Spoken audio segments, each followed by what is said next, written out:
사랑하는 시드넷, 오늘 본문 말씀은 앞에서 보던 두루의 멸망에 이어 두루 북방으로 약 48km 떨어진 지중해 연안에 위치한 시돈의 멸망을 이야기하고 있습니다. 자신을 바다의 중심에 앉은 신이라고 말하던 두루의 처참한 멸망에 이어 하나님께서는 시돈에도 무시무시한 전염병을 돌게 하고 피바다가 되게 할 것이라고 합니다. 24절에서는 하나님의 편애가 지독한 것을 볼 수 있는데요. 이 모든 심판이 이스라엘을 괴롭히는 이방 민족을 제거하기 위함임을 알 수 있습니다. 이스라엘 족속에게는 그 사방에서 그들을 멸시하는 찌르는 가시와 아프게 하는 가시가 다시는 없을 것이라고 말씀하고 계시기 때문입니다. 여러분, 눈의 가시라는 말이 있습니다. 몹시 믿거나 싫어 늘 눈에 거슬리는 사람을 의미하는 말입니다.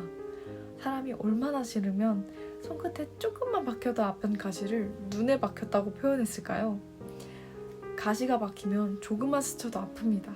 마찬가지로 눈의 가시와 같은 사람은 작은 행동만 해도 나의 마음에 커다랗게 와닿고 부정적인 해석을 불러일으켜 마음을 아프게 합니다. 처음에는 실제로 상대방이 잘못해서 눈의 가시가 되었을지 몰라도 나중에는 그 사람이 별 의미 없이 한 말과 행동이었음에도 불구하고 이미 가시가 박혔기 때문에 마음에서는 쉽게 화가 나는 반응이 나타날 수 있습니다.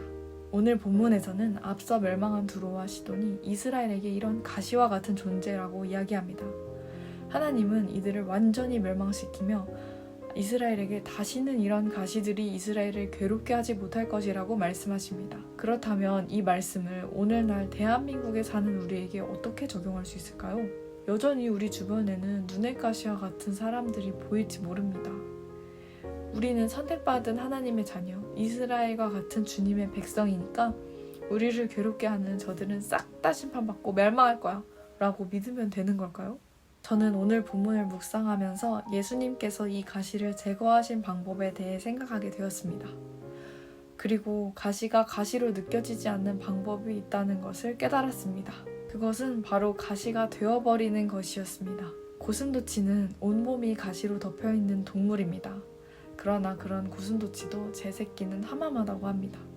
하마마다는 말은 털이 보드랍고 반지르르하다 라는 뜻입니다. 강아지한테나 어울리는 말을 고슴도치는 제 새끼에게 쓰는 겁니다. 하나님은 죄인인 우리, 가시가 돋쳐있는 우리를 하마마하게 보셨습니다.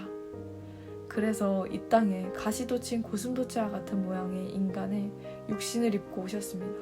우리가 고슴도치보다 더 나쁜 것은 고슴도치는 제 부모를 찌르지 않는데 인간은 하나님을 알아보지 못하고 더 큰 가시로 찔러 죽였다는 것입니다. 하지만 이것은 하나님의 방법이었습니다.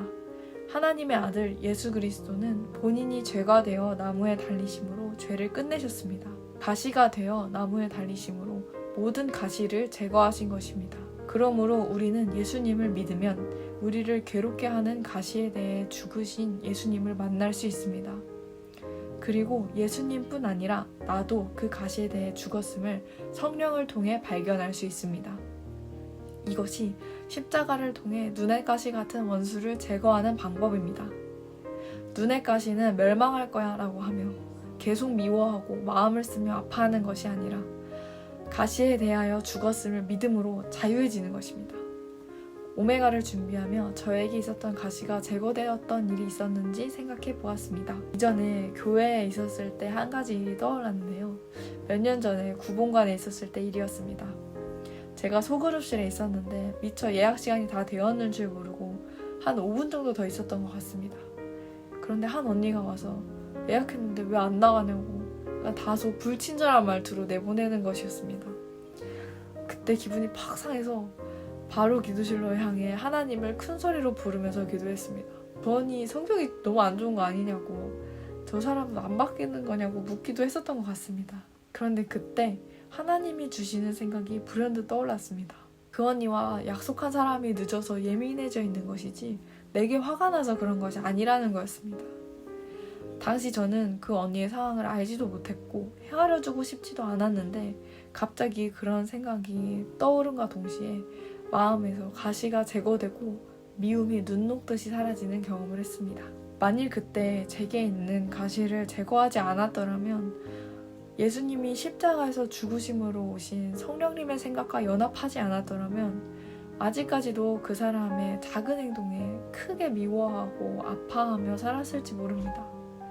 하지만 작은 가시가 느껴질 때 예수님 앞으로 가지고 나아가 믿음으로 그분의 생각을 알게 될 때 참 자유하게 되었습니다.